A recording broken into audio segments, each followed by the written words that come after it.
Bismillahirrahmanirrahim. Assalamu alaikum. Our next topic or the next chapter, that is cell cycle or cell division. There are two types of division, mitosis and meiosis. Cell, as we know that cell arise from the division of pre-existing cell. जैसे कि हमने cell theory में पढ़ा कि जो नए cell है वो पुराने सेल्स जब डिवाइड हो जाते हैं तो वो नए सेल बनाते हैं। ठीक है, जब सेल पुराने सेल में सेल डिवीजन होती है तो उससे ही नए सेल्स बनते हैं। तो नए सेल्स प्री एग्जिस्टिंग सेल से बनते हैं जो सेल्स पहले से मौजूद हैं। ठीक है, जो सेल्स पहले से मौजूद हैं उन्हीं में डिविजन्स होती हैं, वो डिवाइड होते हैं और नए सेल्स बनाते हैं।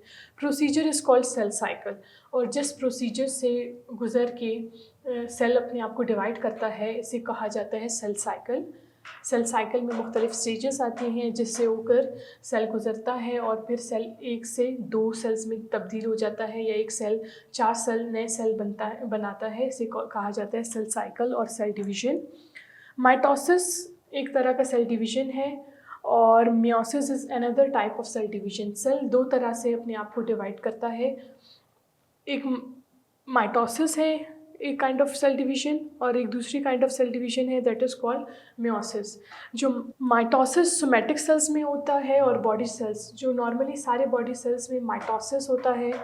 माइटोसिस के ज़रिए सेल अपने आप को एक से दो सेल्स में डिवाइड करता है। माइटोसिस सोमैटिक सेल्स मीन्स हमारे बॉडी के जो सारे सेल्स हैं other than germ cells, other than reproductive cells is called somatic cells. Body के सारे cells apart from germ cells, जो रिप्रोडक्टिव सेल्स हैं, जो हमारी बॉडी में एग्स, फीमेल बॉडीज़ में एग और मेल के बॉडीज़ में स्पर्म प्रोड्यूस करते हैं, उन्हें कहा जाता है जर्म सेल्स। जर्म सेल्स को छोड़ के बॉडी के बाकी सेल्स को सोमैटिक सेल्स कहा जाता है।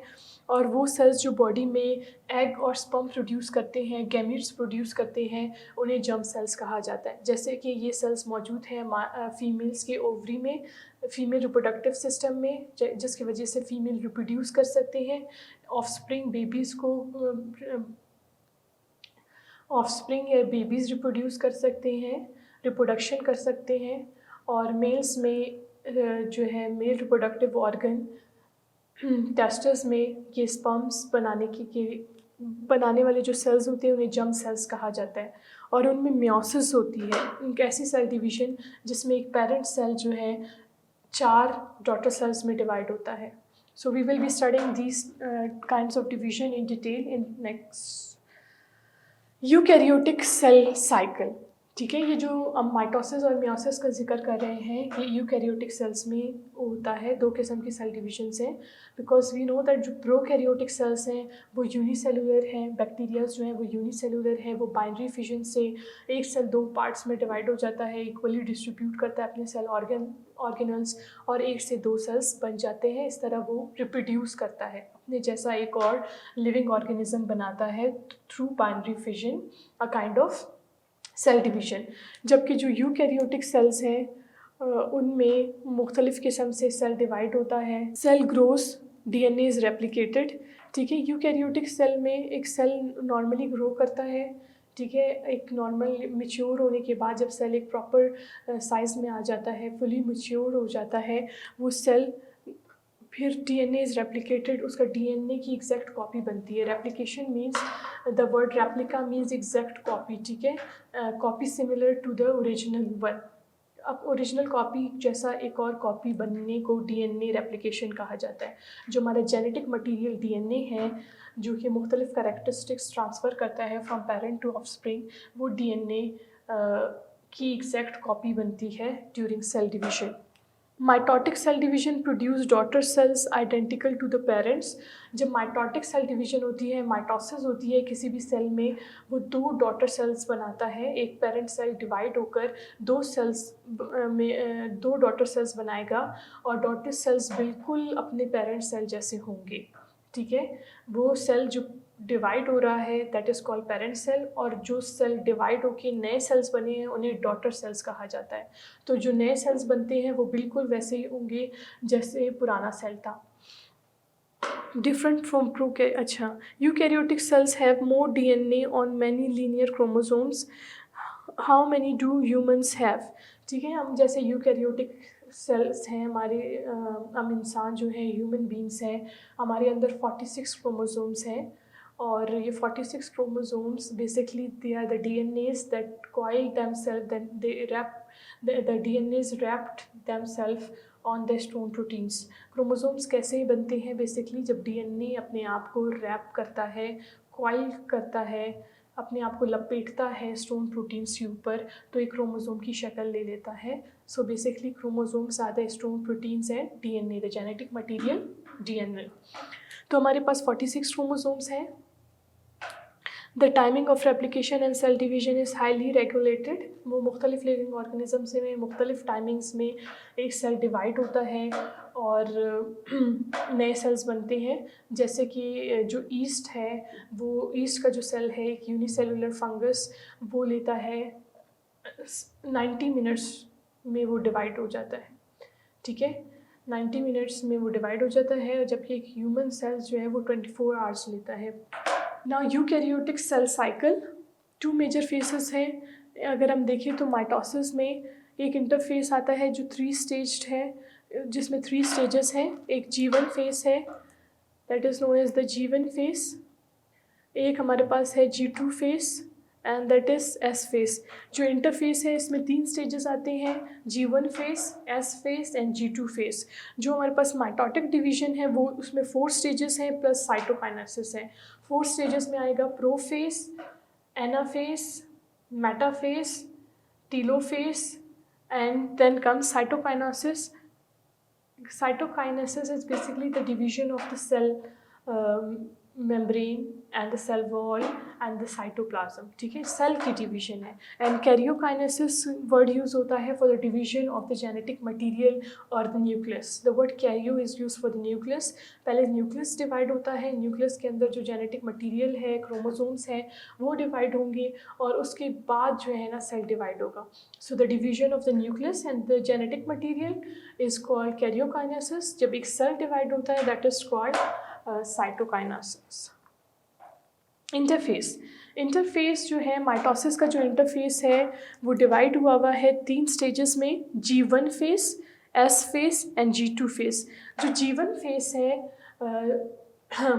G1 फेस में ये देखें, ये G1 phase interphase cell mitotic phase से पहले एक फेस आता है दैट इज़ कॉल्ड इंटरफेस। ठीक है, ये सेल डिवीजन में इंटरफेस, 2 सेल डिवीजन के बीच का जो टाइम पीरियड है दैट इज़ कॉल्ड इंटरफेस। एक सेल डिवाइड हुआ, वो फिर थोड़ा सा गैप लेगा और फिर डिवाइड होगा। तो जो गैप है, जो बीच का टाइम है दैट इज़ कॉल्ड इंटरफेस। ठीक है, 2 सेल डिवीजन के जो बीच का टाइम पीरियड है that is called interface.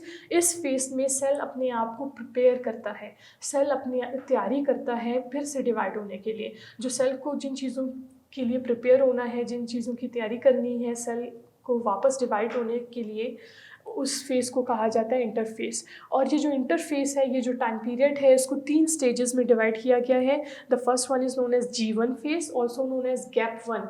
G1 phase को गैप 1 भी कहा जाता है। S phase is also known as synthetic phase. ये phase synthetic, the word synthesis और द सिंथेसिस मीन्स मेकिंग। ठीक है, बनना। S फेस में कुछ बन रहा है, that's why this phase is named as synthetic phase. और S फेस कोई चीज़ बन रही है, एग्जैक्ट कॉपी बन रही है DNA की। क्या चीज़ बन रही है? यहाँ पे S फेस में एग्जैक्ट कॉपी DNA की बन रही है। जो हमारा DNA है वो अपनी एग्जैक्ट कॉपी बनाएगा, जो क्रोमोसोम है उसकी एग्जैक्ट कॉपी बनेगी।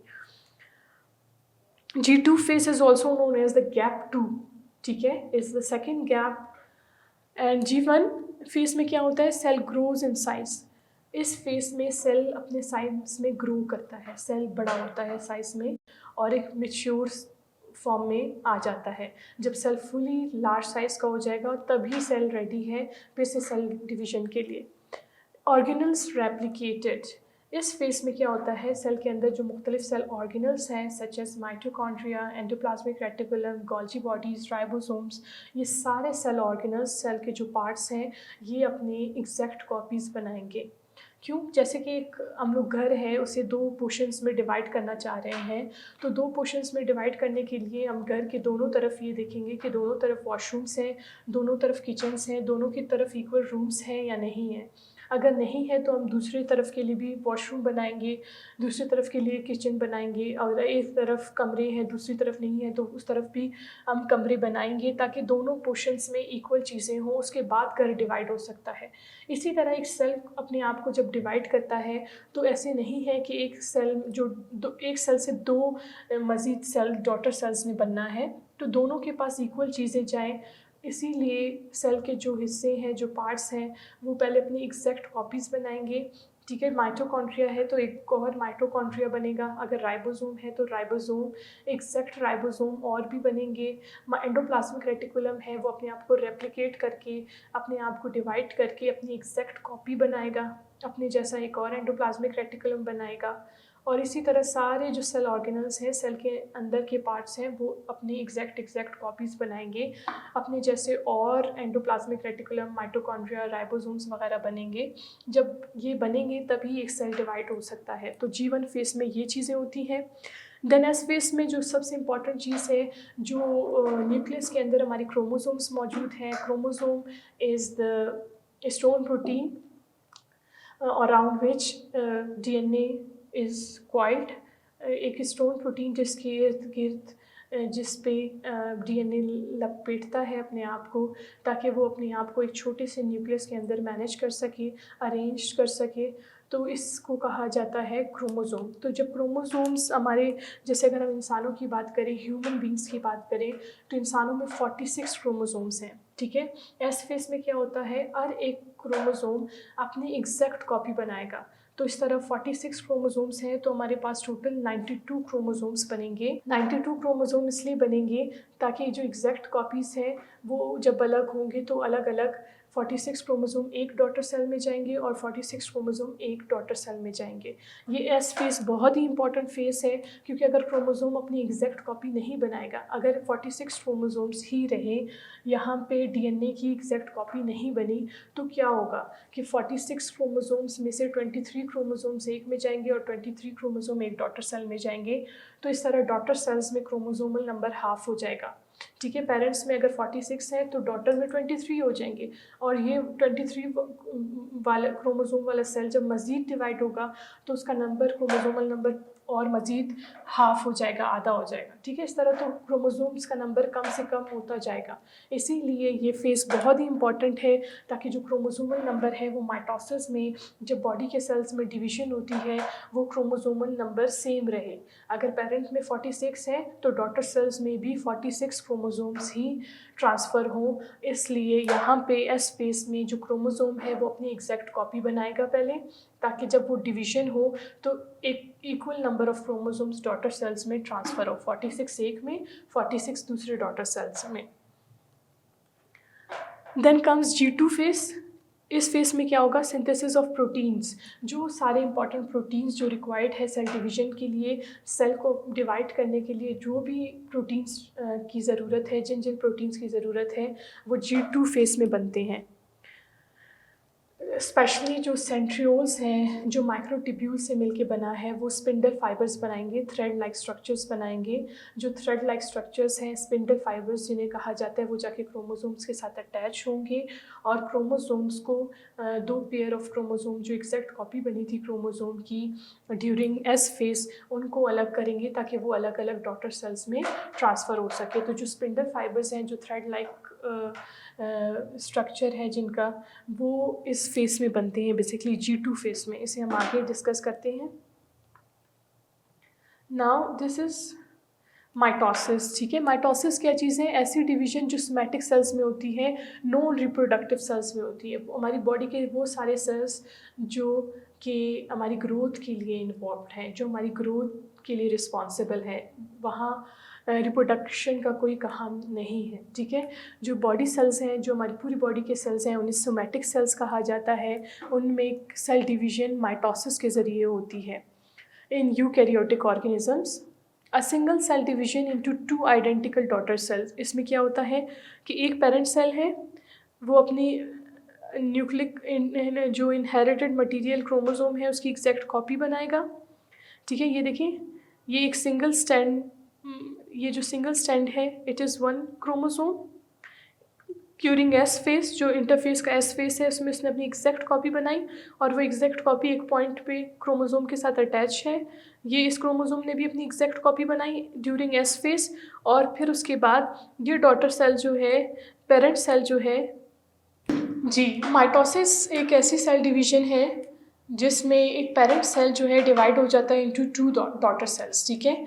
इन the last of mitosis cell division जब एंड हो जाती है तो एक पेरेंट सेल दो सेल्स में चेंज हो जाता है, ठीक है। ये एक सेल है, इससे दो सेल्स बने, this cell is called the parent cell, और जो वो लास्ट में सेल डिवीजन के बाद दो सेल्स बने हैं they are called the daughter cells. इसमें क्या है, daughter cells have the same of chromosome as does the parent cell. अगर पेरेंट सेल में जितने क्रोमोसोम्स थे उतने ही क्रोमोसोम्स डॉटर सेल्स में आएंगे, जैसे कि इस डायग्राम में दिखाया गया है।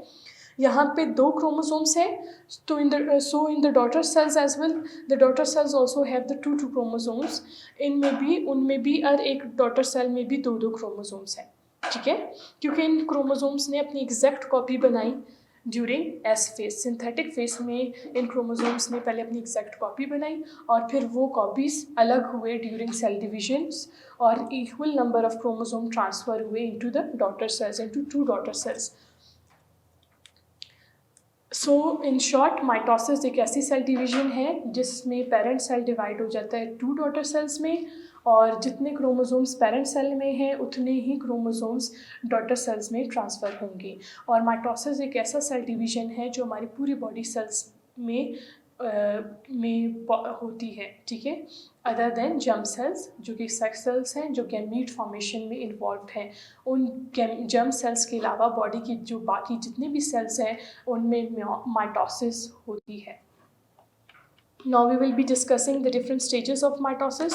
ये जो माइटोसिस है इसकी कौन कौन से स्टेजेस हैं, ये देखिए। Packing for the move, when cell is not dividing, जब सेल्स डिवाइड नहीं होते, we discuss this in our previous lecture as well, कि जब सेल डिवीजन से पहले जो क्रोमोसोम्स हैं वो क्रोमेटिन के फॉर्म में होता है, कि वो जो स्टोन प्रोटीन के बॉल्स हैं वो जो है एक दूसरे से दूर दूर हैं, और जो डीएनए है वो इतना टाइटली कॉइल्ड नहीं है, डीएनए इतना टाइटली रैप्ड नहीं है, इतने जो है टाइटली अपने आप को स्टोन प्रोटीन्स के ऊपर नहीं लपेटा हुआ, वो थोड़ा लूजली अरेंज्ड है, ठीक है, दूर दूर है स्टोन प्रोटीन्स के बॉल्स। तो वो थ्रेड लाइक जो स्ट्रक्चर है दैट इज़ कॉल्ड क्रोमेटिन, उसे क्रोमेटिन कहा जाता है। और जब सेल डिवीजन का टाइम करीब आता है ये क्रोमेटिन्स जो है वो क्रोमोसोम्स में चेंज होते हैं। जो स्टोन प्रोटीन्स के बॉल्स हैं जिसके ऊपर डीएनए अपने आप को लपेटता है वो करीब करीब आ जाते हैं, और डीएनए उनके ऊपर अपने आप को टाइटली कॉइल्ड करता है, टाइटली लपेटता है, वो उसके बाद क्रोमोसोम की शक्ल ले लेता है। ये देखें, ये long thread like structure is called chromatin, and when it is tightly coiled and take a specific shape then it is called chromosome, ठीक है। क्रोमोसोम्स हो या क्रोमेटिन, वो बेसिकली क्या है, स्टोन प्रोटीन के बॉल्स और लॉन्ग थ्रेड लाइक डीएनए, और ये डीएनए जो है वो अपने आप को लपेटता है इस स्टोन प्रोटीन बॉल्स के ऊपर ताकि डीएनए प्रॉपर्ली अरेंज्ड हो सके, डीएनए एक न्यूक्लियस के अंदर मैनेज हो सके। जैसे कि एक बड़ा सा लंबा सा मांझा है, अगर उसे हम किसी चीज़ के ऊपर लपेटते नहीं हैं तो वो उलझ सकता है, एक दूसरे में उलझ सकता है।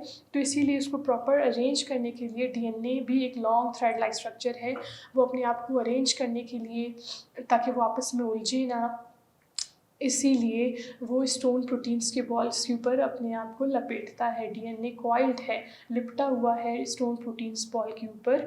तो ये जो स्टोन प्रोटीन्स के बॉल्स हैं और ये जो लॉन्ग थ्रेड लाइक डीएनए है, इन्हें मिलकर कहा जाता है क्रोमेटिन या क्रोमोसोम।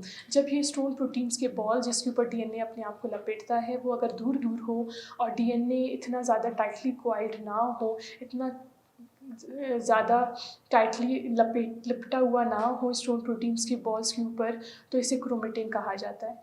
जब सेल डिवीजन का टाइम करीब आता है, जब सेल अपने आप को डिवाइड करने लगता है, तो वो स्टोन प्रोटीन के बॉल सारे एक दूसरे के करीब करीब आ जाते हैं और डीएनए बहुत टाइटली अपने आप को कॉइल्ड करता है, बहुत टाइटली लपेटता है अपने आप को स्टोन प्रोटीन्स के बॉल्स के ऊपर, और एक प्रॉपर शेप में वो माइक्रोस्कोप के अंदर नज़र आता है, that is called chromosome. Histone proteins और DNA is called chromosome. The colour bodies जिसको अंडर माइक्रोस्कोप ऑब्जर्व किया जा सकता है, और सेल डिवीजन के टाइम टाइटली क्वाइल्ड होता है स्टोन प्रोटीन बॉल्स के ऊपर। वैसे वो दूर दूर होते हैं बॉल्स, और डीएनए इतना टाइटली क्वाइल्ड नहीं होता, इतना टाइटली लिपटा हुआ नहीं होता, तो उसे क्रोमेटिन कहा जाता है। Cell can only replicate and transcribed DNA when in extended state. वो क्यों होता है, बॉल्स क्यों दूर दूर होते हैं एक दूसरे से जब डीएनए सेल की डिवीजन नहीं हो रही होती? क्योंकि जो डीएनए है वो रेप्लिकेट होता है। पहले डीएनए अपनी एग्जैक्ट कॉपी बनाता है, ठीक है, अपने जैसा एक और डीएनए बनाता है। तो उस दौरान सेल अगर लिपटा हुआ हो टाइटली क्वाइल्ड हो स्टोन प्रोटीन्स के ऊपर, तो वो कॉपी नहीं बन सकती। या फिर सेल जो है ना, जो डीएनए है वो रिस्पॉन्सिबल है मुख्तलिफ़ किस्म की प्रोटीन बनाने के लिए। तो वो प्रोटीन बनाने के टाइम भी जब सेल डीएनए की कॉपी बनती है मैसेंजर आरएनए के फॉर्म में, तो तब भी वो अगर टाइटली क्वाइल्ड होगा स्टोन प्रोटीन के बॉल्स में, क्रोमोसोम की फॉर्म में होगा, क्रोमेटिन की फॉर्म में नहीं होगा, तब भी उससे कॉपी करना मुश्किल है। तो इसीलिए सेल डिवीज़न के अलावा जब सेल मुख्तलिफ एक्टिविटीज़ कर रहा होता है, सेल डिवाइड नहीं हो रहा होता, उस दौरान वो क्रोमेटिन की शक्ल में होता है, लूजली अरेंज्ड, जहाँ स्टोन प्रोटीन के बॉल्स दूर दूर होते हैं और डीएनए थोड़ा लूजली क्वाइल्ड होता है, इतनी टाइटली क्वाइल्ड नहीं होता। इसे क्रोमेटिन कहा जाता है। When cell is preparing for division, जब सेल अपने आप को प्रिपेयर करता है, सेल डिवीजन की तैयारी करता है, उस दौरान DNA molecule condense to form chromosome prior to division. Condense word का मतलब है कि वो अपने आप को क्रोमेटिन से क्रोमोसोम की शक्ल में तब्दील करता है। Again, what is chromatin? A loose arrangement of stone protein balls and the DNA long thread is called chromatin. When they become tightly coiled and when all the stone proteins come close to each other and it takes the shape of a chromosome. ठीक है, ये क्या है basically?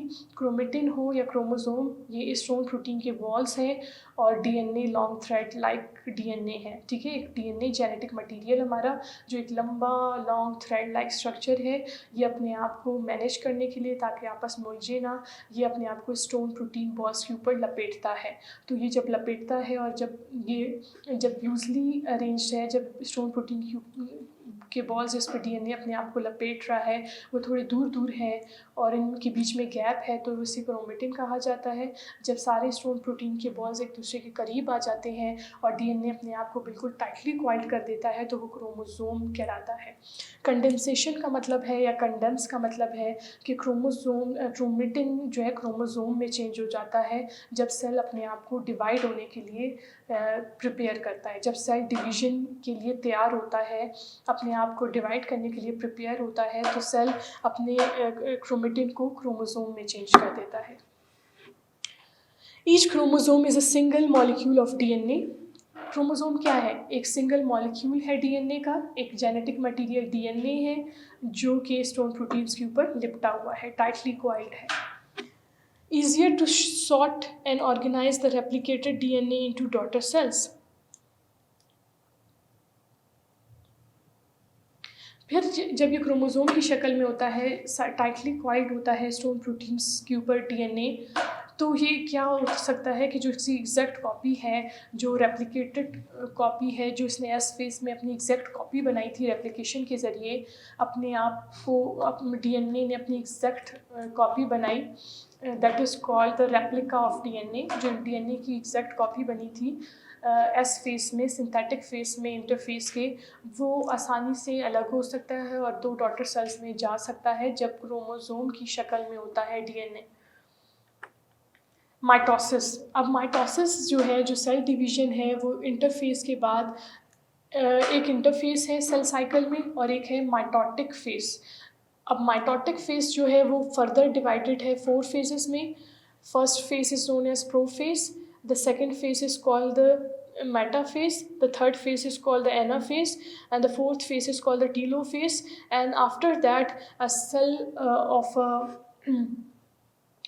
cell also divides, the cell membrane divides, the cell cytoplasm divides, that is called the cytokinesis. ये सारी जो 4 stages हैं, ये जो सारे 4 stages हैं, ये कैरियोकाइनेसिस है, division of the genetic material है, डिवीजन ऑफ न्यूक्लियस है, and this part is the division of the cell. सबसे पहले सेल के अंदर एक न्यूक्लियस डिवाइड होता है, सेल के अंदर का जेनेटिक मटेरियल डीएनए की एग्जैक्ट कॉपी बनती है और वो इक्वली डिस्ट्रीब्यूट होती है इन बिटवीन 2 डॉटर सेल. उसके बाद जाके एक सेल से 2 सेल्स बनते हैं, एक सेल डिवाइड होता है. So one by one we will be discussing the stages of mitosis. सबसे जो पहला फेस है that is called the prophase. ये प्रोफेस है, सबसे पहला फेस है सेल डिवीजन का. 3 मेजर इवेंट्स, इनमें 3 इंपॉर्टेंट चीज़ें होती हैं. सबसे पहले क्रोमोसोम्स कंटेंट्स. अभी जो हम डिस्कस कर रहे थे कि क्रोमोसोम क्रोमेटिन की फॉर्म से क्रोमोसोम बनता है, डीएनए अपने क्रोमेटिन की फॉर्म से चेंज हो जाता है क्रोमोसोम्स में. इसका मतलब है कि सारे स्टोन प्रोटीन्स के बॉल्स जिसके ऊपर डीएनए अपने आप को लपेटता है वो करीब करीब आ जाएंगे और डीएनए उनके ऊपर टाइटली लिपट जाएगा, टाइटली क्वाइल्ड हो जाएगा. तो ये कहलाता है फिर क्रोमोसोम. और क्रोमोसोम्स की शक्ल में ही सिर्फ डीएनए विजिबल है अंडर माइक्रोस्कोप. जब ये दूर दूर होते हैं स्टोन प्रोटीन्स और डीएनए एक थ्रेड लाइक स्ट्रक्चर की फॉर्म में होता है, एक धागे की तरह के स्ट्रक्चर की फॉर्म में होता है, तो वो नज़र नहीं आते माइक्रोस्कोप के under. Spindle fibers are specialized microtubules radiated out from centrioles. इस दौरान प्रोफेस में ये जो सेंट्रियोल्स होते हैं सेल के अंदर जो माइक्रोट्यूब्यूल से मिलके बने हुए हैं, ये स्पिंडल फाइबर्स बनाना शुरू हो जाते हैं. स्पिंडल फाइबर्स क्या है? ये थ्रेड लाइक धागे की तरह के लंबे लंबे स्ट्रक्चर्स हैं जो आगे के फेस में ये आके अटैच हो जाएंगे क्रोमोसोम्स के साथ. Chromosomes are captured by spindle. ठीक है, जो स्पिंडल फाइबर्स हैं, जो थ्रेड लाइक स्ट्रक्चर्स जो हैं वो जो सेंट्रियोल से निकल रहे हैं, ये आके अटैच हो जाएंगे क्रोमोसोम्स के साथ इस स्टेज में. ये देखिए, इधर आपको ये पता होना चाहिए, ये जो क्रोमोसोम्स हैं इनके ये जो साइड्स पे ये प्रोटीन है, ये क्रोमोसोम है. This is one chromosome and that is the exact copy of the chromosome that is form during S phase. ये जो एक स्टैंड है ये एक क्रोमोसोम है और जो दूसरा स्टैंड है वो इसकी एग्जैक्ट कॉपी है, that is called the chromatid sisters. ये दोनों को साथ में क्रोमेटेड सिस्टर्स कहा जाता है. ये उसकी एग्जैक्ट कॉपी है जो दूसरी स्टैंड है जो एस फेस में बना है, जो इंटरफेस के सिंथेटिक फेस में बना है. हमने डिस्कस किया ना कि सिंथेटिक फेस जो है, एस फेस जो है इंटरफेस का, वहाँ डीएनए अपनी एग्जैक्ट कॉपी बनाएगा. So this is one chromosome and that is another chromosome, the exact copy of the chromosome that is formed during S phase, the synthetic phase. ये दोनों copies जो है एक point पे एक दूसरे के साथ attach होते हैं and that region is called the centrosome. ठीक है, सेंट्रोजोम. ये सेंट्रोजोम वाले रीजन में दोनों तरफ सेंट्रोमेरिक रीजन कहा जाता है, इसको सेंट्रोजोम कहा जाता है. यहाँ पे दोनों तरफ एक स्पेशल प्रोटीन मौजूद होती है, अटैच होती है सेंट्रोमेयर के साथ, that is called the kinetochore. ठीक है, उस प्रोटीन को क्या कहा जाता है? काइनेटोकोर. जो स्पिंडल फाइबर्स हैं, जो माइटोटिक स्पिंडल माइक्रोट्यूब्यूल्स हैं, जो सेंट्रियो बनाता है, जो सेल के हमने एनिमल सेल में सेंट्रियोल्स को डिस्कस किया था कि centrioles are made up of microtubules, special kind of tubulin proteins. ठीक है, वो ट्यूब्यूलिन प्रोटीन्स से मिलके बना हुआ है एक सेंट्रियोल जो कि सेल डिवीजन के टाइम पे स्पिंडल फाइबर्स बनाता है, थ्रेड लाइक स्ट्रक्चर्स बनाता है. They are the microtubules, again they are made up of tubulin proteins. ये धागे हैं जो पतले ट्यूब की तरह हैं और ये धागे मिलके बने हुए हैं एक ख़ास किस्म की प्रोटीन से जिन्हें कहा जाता है ट्यूब्यूलिन. इन धागों को सेंट्रियोल्स बनाता है, सेल का एक हिस्सा है जो खुद माइक्रोट्यूब्यूल से मिलके बना हुआ है. वो जो स्पिंडल फाइबर्स हैं, जो धागे हैं, जो ट्यूब लाइक स्ट्रक्चर्स हैं, वो आके अटैच हो जाएंगे इस क्रोमोसोम के साथ काइनेटोकोर में की वजह से ही वो अटैचमेंट पॉसिबल है. जो सेंट्रोमेयर रीजन है क्रोमोसोम का, उसे कहा जो सेंट्रोमेयर है, जो क्रोमोसोम का वो रीजन जहाँ पे 2 क्रोमोसोम एक दूसरे के साथ अटैच्ड है, जस्ट क्रोमोसोम की एग्जैक्ट कॉपी उसके साथ अटैच है, that region, that part of is known as centromere, और सेंट्रोमेयर पे प्रोटीन्स मौजूद होते हैं जिन्हें काइनेटोकोर कहा जाता है, और ये काइनेटोकोर अपने साथ स्पिंडल फाइबर्स को अटैच करती हैं क्रोमोसोम के ऊपर। सो दिस ये जो एग्जैक्ट कॉपी है, ये दोनों एक दूसरे के साथ जुड़े हुए हैं एक पॉइंट पे, और इन्हें कहा जाता है साथ में सिस्टर क्रोमेटिड्स। ठीक है, ये सिस्टर क्रोमेटिड्स हैं। ये देखिए, ये एक सेल है, ठीक है, ये क्रोमेटिन के फॉर्म में है। अभी तक इनके जो डीएनए है वो थ्रेड की तरह है।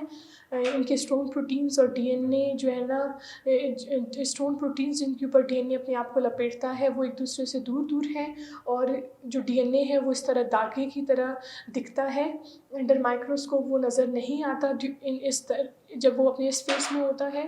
और जैसे ही सेल डिवीज़न का टाइम करीब आता है, ये क्रोमोसोम्स की शक्ल ले लेते हैं। मतलब कि सारे जो स्टोन प्रोटीन्स के बॉल्स हैं जिसके ऊपर डीएनए अपने आप को लपेटता है वो करीब करीब आ जाते हैं, और डीएनए उनके ऊपर टाइटली क्वाइल्ड हो जाता है, तो वो क्रोमोसोम्स कहलाते हैं। यहाँ पे क्रोमोसोम्स बन चुके हैं, और क्रोमोसोम्स अपनी एग्जैक्ट कॉपी भी बना चुके हैं इस फेस में।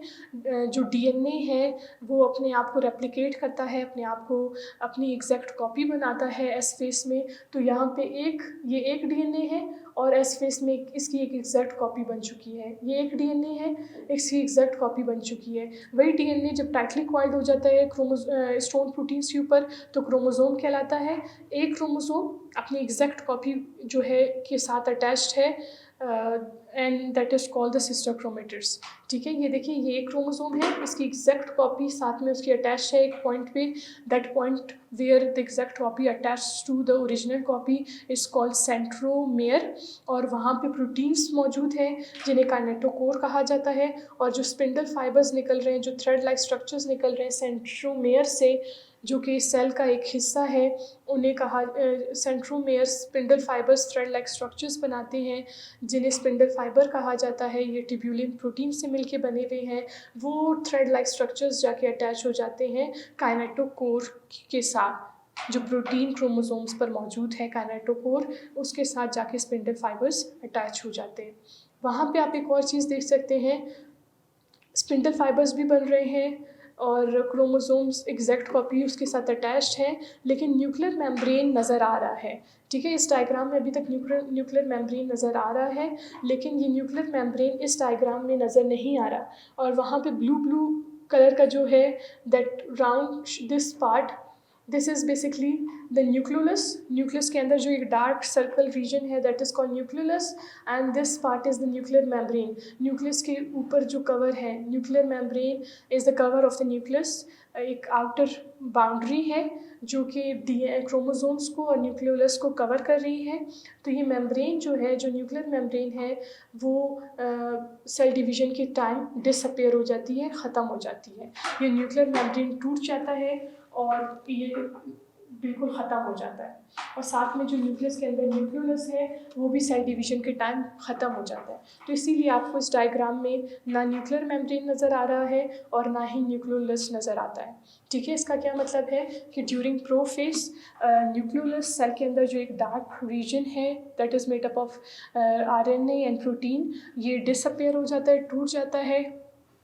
और जो बाहर का एक कवर है जिसके अंदर क्रोमोसोम्स और न्यूक्लियोलस मौजूद है, जैसे न्यूक्लियर एनवेलप या न्यूक्लियर मेम्ब्रेन कहा जाता है, न्यूक्लियस का आउटर मोस्ट कवर, ये भी डिसअपेयर हो जाता है सेल डिवीजन के दौरान। डायरेक्टली यहाँ पे आपको सेल मेम्ब्रेन नज़र आ रहा है, सेल का एक आउटर कवर नज़र आ रहा है, that is called cell membrane. Centrioles नज़र आ रहे हैं और क्रोमोसोम्स नज़र आ रहे हैं जिनकी एग्जैक्ट कॉपी उसके साथ अटैच है, और ये सेंट्रियोल्स से स्पिंडल फाइबर्स निकल रहे हैं, थ्रेड लाइक स्ट्रक्चर्स, और जाके अटैच हो जाते हैं दोनों। ये जो ये सेंट्रियोल्स, ये यहाँ पे इस डायग्राम में आपको सेंट्रियोल्स की दोनों पेयर्स जो है ना अपनी एग्जैक्ट कॉपी बनाते हैं। ये सेंट्रियोल भी अपनी एग्जैक्ट कॉपी बनाएगा, एक और सेंट्रियोल बन जाएगा। ये वाला सेंट्रियोल भी अपनी एग्जैक्ट कॉपी बनाएगा और एक और सेंट्रियोल बन जाएगा। फिर प्रोफेज के दौरान ये सेंट्रियोल्स ऑपोजिट पोल्स पे मूव करेंगे। ये नॉर्थ पोल पे, अगर ये नॉर्थ पोल पे ये एक पेयर आ जाएगा और एक पेयर साउथ पोल पे आ जाएगा। ठीक है, ये देखिए, दो ऑपोजिट पोल्स पे सेंट्रियोल्स पहुंच चुके हैं, और ये जो सेंट्रियोल्स हैं ये अभी स्पिंडल फाइबर्स बनाएंगे, थ्रेड लाइक स्ट्रक्चर्स बनाएंगे, और ये जो थ्रेड लाइक स्ट्रक्चर्स हैं ये स्पिंडल फाइबर्स जाके क्रोमोसोम्स के साथ अटैच हो जाएंगे। Now in this you can see the centrioles, they reach to the opposite poles, north pole and south pole. In centrioles ने spindle fibers बनाए, ये thread like structures बनाए जो कि जाके chromosomes के साथ attach हो गए. ये spindle fibers ने जाके स्पिंडल फाइबर्स जाके क्रोमोसोम्स के साथ अटैच हो गए. जो स्पिंडल फाइबर्स, जो थ्रेड लाइक स्ट्रक्चर्स, जो सेंट्रियोल्स बना रहा है, वो जो अटैच हो सकते हैं क्रोमोसोम्स के साथ, काइनेटोकोर प्रोटीन के साथ जाके अटैच हो सकते हैं, इनको कहा जाता है काइनेटोकोर स्पिंडल फाइबर्स. और कुछ ऐसे स्पिंडल फाइबर्स हैं जो क्रोमोसोम्स के साथ काइनेटोकोर पे अटैच नहीं होते, उन्हें कहा जाता है नॉन काइनेटोकोर स्पिंडल फाइबर्स. वो स्पिंडल फाइबर्स एक दूसरे, एक इस ये इधर से आ रहा हुआ स्पिंडल फाइबर और एक इस सेंट्रियोल से आ रहा हुआ स्पिंडल फाइबर एक दूसरे के साथ अटैच हो जाएंगे. और वो एक दूसरे के साथ अटैच होंगे, वो क्रोमोसोम्स के साथ अटैच नहीं होंगे काइनेटोकोर पे. इन्हें कहा जाता है नॉन काइनेटोकोर स्पिंडल फाइबर्स. ठीक है, ये इसमें क्या हो रहा है, chromosomes align along the equator. ये जो जैसे कि हम एक अर्थ को जब हम स्टडी करते हैं, वी डिस्कस दैट जो हमारा अर्थ है वो एक अर्थ के ग्लोब को जब हम स्टडी करते हैं तो अर्थ का ग्लोब भी इसी तरह बना हुआ है राउंड शेप में. एक नॉर्थ पोल होता है और साउथ पोल होता है, और जो बिल्कुल सेंटर का रीजन है अर्थ का, दैट इज़ कॉल्ड इक्वेटर. इसी तरह एक सेल में this part is called the north pole and this part is the south pole. और जो बीच वाला रीजन है that is called equator. Centre point is called the equator. जो नॉर्थ पोल और साउथ पोल के बिल्कुल बीच का हिस्सा है दैट इज कॉल्ड इक्वेटर. तो जो मेटाफेस है, इसमें क्या है कि जो सारे क्रोमोसोम्स हैं वो अपने सेंटर रीजन में इक्वेटर पे अरेंज हो जाएंगे. ये आप देख सकते हैं, ये क्रोमोसोम्स हैं और सारे क्रोमोसोम्स इक्वेटर पे अरेंज्ड हैं, बीच में मौजूद हैं. इसे कहा जाता है इक्वेटर प्लेट. ठीक है, ये इक्वेटर प्लेट बन गया. मेटा फेस प्लेट भी कहा जाता है इसे, जिसमें सारे क्रोमोसोम्स बीच में इक्वेटर रीजन पे अरेंज हो चुके हैं. This is called the equator region. ये बीच वाला रीजन है जहाँ पे सारे क्रोमोसोम्स एक दूसरे जहाँ क्रोमोसोम्स सारे आगे इक्वेटर पे अरेंज हो चुके हैं. Now comes anaphase. एक एनाफेस है, जैसे हमने डिस्कस किया कि जो क्रोमोसोम की एग्जैक्ट कॉपी जो एस फेस में बनी थी और वो एग्जैक्ट कॉपी अपने ओरिजिनल कॉपी के साथ एक पॉइंट पे अटैच था, that point was called centromere. ठीक है, अब क्या होगा एनाफेस में कि वो जो एग्जैक्ट कॉपीज़ हैं वो अपने ओरिजिनल कॉपी से अलग हो जाएंगे. Sister chromatid separate. जो दो हमने कहा था ना, एक ओरिजिनल कॉपी है और एक एस फेस में जो एक डुप्लीकेटेड कॉपी बनी थी, उसको उनको साथ में कहा जाता है सिस्टर क्रोमेटिड्स. ठीक है, अब जो सिस्टर क्रोमेटिड्स हैं इस डायग्राम में, ये क्रोमोसोम ओरिजिनल कॉपी था और ये उसका एग्जैक्ट कॉपी बना, एग्जैक्ट डुप्लीकेट कॉपी बना ड्यूरिंग एस फेस. और ये जो दूसरे दोनों स्ट्रैंड एक दूसरे के साथ अटैच्ड हैं और इन्हें साथ में कहा जाता है सिस्टर क्रोमेटिड्स. अब ये दोनों कॉपीज़ एनाफेस में अलग हो जाएंगी. ये देखें, इन दिस फेस जो है एक क्रोमोसोम की एक कॉपी एक पोल की तरफ मूव कर रही है और क्रोमोसोम की जो दूसरी सिस्टर क्रोमेटिड है उसका जो दूसरी कॉपी है वो दूसरे पोल की तरफ मूव कर रही है. And this phase is called anaphase, जिसमें दो सिस्टर क्रोमेटिड्स अलग हो जाएंगे.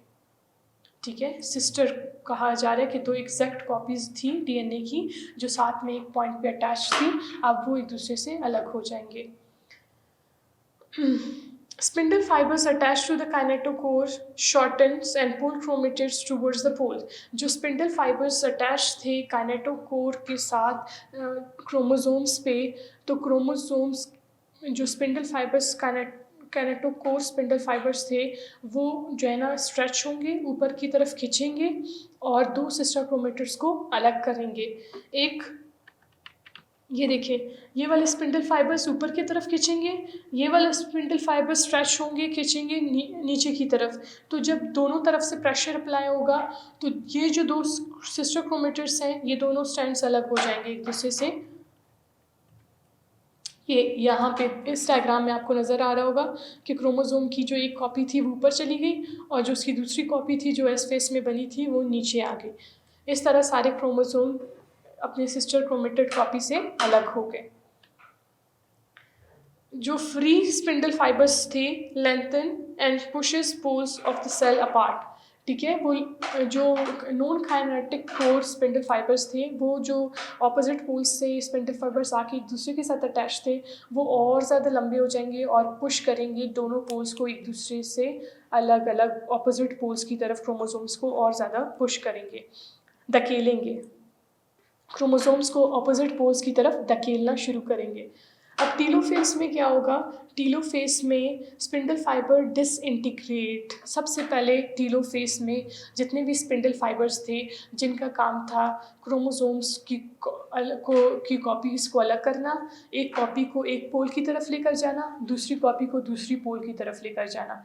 अब ये ऑपोजिट पोल्स पे क्रोमोसोम्स पहुंच गए हैं, उनकी कॉपीज़ अलग अलग पोल्स पे पहुंच गए हैं। अब स्पिंडल फाइबर का कोई काम नहीं है। तो ये जो थ्रेड लाइक स्ट्रक्चर था, स्पिंडल फाइबर जो सेंट्रियोल्स से आ रहा था और क्रोमोसोम के साथ अटैच हो रहा था काइनेटोकोर की वजह से, ये स्पिंडल फाइबर्स ख़त्म हो जाएंगे, ठीक है। इनका भी और मज़ीद काम नहीं है। Nuclear envelope form around both the groups of chromosome. जो ऊपर नॉर्थ पोल पे क्रोमोसोम्स आ गए थे, उनके इर्द गिर्द भी एक न्यूक्लियर एनवेलप बन जाएगा, एक न्यूक्लियस का कवर बन जाएगा। और जो साउथ पोल पे है, जो नीचे की तरफ क्रोमोसोम की एग्जैक्ट कॉपीज़ है, उनके इर्द गिर्द भी एक न्यूक्लियर एनवेलप बन जाएगा। Chromosomes revert to their extended state, ठीक है। क्रोमोसोम वापस अपने कंडेंस्ड फॉर्म से, क्रोमोसोम की शक्ल से वापस क्रोमेटिन की शक्ल में आ जाएंगे। जैसे कि टाइटली कॉइल्ड स्टोन प्रोटीन्स थे, अब वापस लूजली कॉइल्ड हो जाएंगे। जो स्टोन प्रोटीन के बॉल्स हैं वो एक दूसरे से दूर दूर चले जाएंगे और डीएनए अपने आप को वापस लूज कर लेगा। इतना ज़्यादा टाइटली उसके ऊपर, स्टोन प्रोटीन के ऊपर लिपटा हुआ नहीं होगा। तो इसे कहा जाता है कि वो क्रोमोसोम से वापस क्रोमेटिन की शक्ल में तब्दील हो गए। Cytokinesis occurs enclosing each daughter nucleus into a separate cell। फिर क्या होगा कि एक एनिमल सेल में क्या होगा कि ये जो इनका सेल मेम्ब्रेन है वो अंदर की तरफ चला जाएगा, फोल्ड हो जाएगा अंदर की तरफ, और इस तरह करते करते एक सेल से दो सेल्स बन जाएंगे। एक सेल मेम्ब्रेन अंदर आते आते एक दूसरे के करीब हो जाएगा और एक सेल को दो सेल में डिवाइड कर लेगा। जबकि प्लांट सेल में क्या होता है कि ये सेल वॉल भी उनके पास होता है, तो उनका जो सेल वॉल और सेल मेम्ब्रेन दोनों अंदर की तरफ फोल्ड नहीं हो सकते, तो इनके लिए स्पेशल एक प्लेट बनना शुरू हो जाता है, that is called cell plate, जो एक सेल को दो सेल में डिवाइड कर देगा। जब इस तरह एक पेरेंट सेल दो डॉटर सेल्स में तब्दील हो जाएगा, एक साइटोकाइनेसिस हो जाएगी, एक सेल दो सेल्स में तब्दील हो जाएगा। Plant cell undergo cytokinesis by forming a cell plate between the two daughter nuclei. ये टू डॉटर न्यूक्लाइस बनी ना, ऑपोजिट पोल्स पे जो क्रोमोसोम्स गए थे उनके इर्द गिर्द न्यूक्लियर एनवेलप बन गया, तो एक डॉटर न्यूक्लाई, एंड उस दूसरे पोल पे जो क्रोमोसोम्स गए थे उनके इर्द गिर्द भी न्यूक्लियर एनवेलप बन गया। इन्हें कहा जाता है दूसरा डॉटर न्यूक्लाई। तो दो डॉटर न्यूक्लाइस को अलग करने के लिए उनके बीच में प्लांट सेल में एक प्लेट बनता है, एक वॉल बनती है, और इससे एक सेल दो सेल्स में डिवाइड हो जाता है। जबकि एनिमल सेल का जो सेल मेम्ब्रेन है वो अंदर की तरफ फोल्ड बनाता है और फोल्ड होते होते एक दूसरे के करीब आ जाता है और इस तरह एक सेल दो सेल्स में तब्दील हो जाता है, and that is called cytokinesis, जिसमें एक सेल दो पार्ट्स में डिवाइड हो जाता है। ये देखिए, ये मुख्तलिफ स्टेजेस हैं माइटोसिस के। This is called the interface, जिसमें अभी सेल अपने आप को डिवाइड करने के लिए प्रिपरेशन कर रहा है, तैयारी कर रहा है। And this is the prophase, जिसमें जो स्पिंडल फाइबर्स हैं वो आके अटैच हो गए हैं और ये न्यूक्लियर एनवेलप डिसअपियर हो गया है, स्पिंडल फाइबर्स बन गए हैं, न्यूक्लियर एनवेलप ख़त्म हो गया है, स्पिंडल फाइबर्स जाके क्रोमोसोम्स के साथ अटैच हो गए हैं। और जो ये मेटाफेस है जिसमें सारे क्रोमोसोम बीच में इक्वेटर पे अरेंज हो चुके हैं, और ये एनाफेस है जिसमें क्रोमोसोम्स की जो एग्जैक्ट कॉपी है, जो उनकी सिस्टर क्रोमेटर्स हैं, वो एक दूसरे के साथ कॉपीज़ अलग हो चुके हैं। क्रोमोसोम की एक कॉपी ऊपर पोल की तरफ जा रही है, नॉर्थ पोल की तरफ, और क्रोमोसोम्स की एक कॉपी स्पिंडल फाइबर्स की वजह से नीचे पोल की तरफ आ रही है। फिर वो हमारे पास है टीलोफेस, जिसमें क्रोमोसोम्स की एक कॉपी के इर्द गिर्द न्यूक्लियर एनवेलप बन जाता है और जिसे एक डॉटर न्यूक्लियाई कहा जाता है, और दूसरी क्रोमोसोम्स की कॉपी के इर्द गिर्द भी एक न्यूक्लियर एनवेलप बन जाता है, एक न्यूक्लियस का कवर बन जाता है जिसे कहा जाता है अनदर डॉटर न्यूक्लियाई। और इनके बीच में, दो डॉटर न्यूक्लियाइस के बीच में एक सेल प्लेट बन जाता है प्लांट सेल्स में, और जिससे एक सेल दो सेल्स में डिवाइड हो जाता है। So they were the stage of mitosis. Mitosis अगर हम इसे समराइज करें तो माइटोसिस एक ऐसा सेल डिवीजन है जिसमें एक पेरेंट सेल दो डॉटर सेल्स में डिवाइड हो जाता है। एक पेरेंट सेल में जितने क्रोमोसोम्स हैं उतने ही क्रोमोसोम्स डॉटर सेल्स में ट्रांसफ़र होते हैं। पेरेंट सेल डिवाइड होने से पहले अपनी एग्जैक्ट कॉपी बना लेता है क्रोमोसोम की, और फिर एक कॉपी एक डॉटर सेल को दे देता है और दूसरा कॉपी दूसरे डॉटर सेल को, और इस तरह इक्वल क्रोमोसोम्स के नंबर दोनों डॉटर सेल्स के पास चले जाते हैं। ये जो माइटोसिस है ये सोमैटिक सेल्स में होता है, बॉडी के सारे सेल्स में होता है, अदर देन जर्म सेल्स जो कि गैमीट बनाने के लिए, गैमीट्स बनने के लिए, अदर देन उन सेल्स में जो गैमीट फॉर्मेशन के लिए इन्वॉल्व है, जो मेल और फीमेल गैमीट्स बनाने में इन्वॉल्व हैं, उन सेल्स के अलावा बाकी सारे बॉडी के सेल्स में माइटोसिस होती है। चाहे वो प्लांट के सेल्स हैं, चाहे वो एनिमल के बॉडी सेल्स हैं, चाहे वो इंसानों के बॉडी सेल्स हैं, या वो बर्ड्स के बॉडी सेल्स हैं, या फिशेस के बॉडी सेल्स हैं, वो इस तरह डिवाइड होते हैं थ्रू माइटोसिस। अब mitosis, significance of mitosis, mitosis क्यों होती है, ठीक है, माइटोसिस का होना क्यों ज़रूरी है, ठीक है, एक सेल क्यों डिवाइड होकर दो डॉटर सेल्स बनाता है, एक सेल डिवाइड होकर क्यों दो सेल्स में तब्दील हो जाता है, ठीक है, क्या इंपॉर्टेंस है माइटोसिस की। डिप्लॉयड डॉटर सेल्स बनते हैं एक जैसे। डिप्लॉयड का क्या मतलब है कि क्रोमोसोमल हमेशा क्रोमोसोम्स पेयर में मौजूद होते हैं। जैसे कि इंसानों में 46 पेयर्स हैं, इंसानों में 46 क्रोमोसोम्स हैं, और हर एक क्रोमोसोम का एक अपने जैसा एग्जैक्टली अलाइक क्रोमोसोम भी है जिसके साथ वो पेयर के फॉर्म में मौजूद होता है, एक जोड़ी के फॉर्म में मौजूद होता है। तो अगर इस तरह पेयर की फॉर्म में देखा जाए तो इंसानों में 23 पेयर्स ऑफ क्रोमोसोम्स हैं, 46 टोटल क्रोमोसोम हैं और 23 पेयर्स हैं। अब पेयर में क्या है कि दो क्रोमोसोम्स बिल्कुल एक जैसे होते हैं इन साइज़, इन लेंथ, ठीक है, इन शेप, और उनकी लेंथ बिल्कुल एक जैसी होती है, तो वो पेयर जोड़ी के फॉर्म में होते हैं। तो अगर सारे पेयर्स, दोनों पेयर्स, अब 23 पेयर्स हैं और 46 क्रोमोसोम हैं, अगर एक जोड़ी के दोनों क्रोमोसोम्स जब पेरेंट से डॉटर सेल में जाते हैं तो उन्हें कहा जाता है कि डिप्लॉयड है वो सेल, ठीक है।